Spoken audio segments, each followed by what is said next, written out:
Welcome back to my channel Hendra Drone.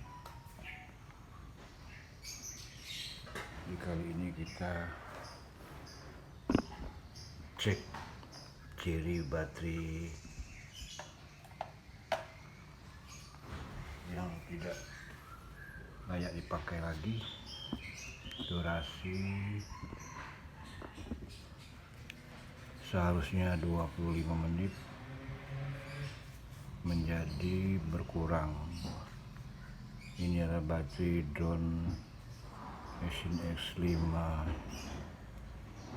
Tandanya baterai ini di permukaan ini udah mulai kembung, jadi durasi terbang tidak begitu lama, sekian lama 20 atau 10 kali terbang baterai sudah habis. Jadi tanda baterainya ada suara bip-bip.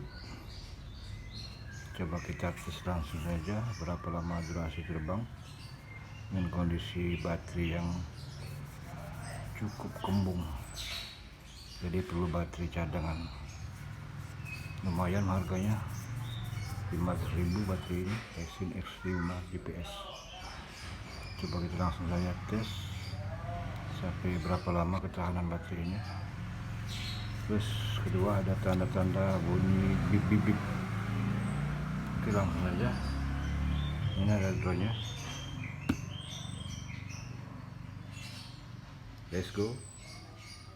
Terima kasih banyak yang sudah mengklik video ini. Jangan lupa subscribe, like, comment, share.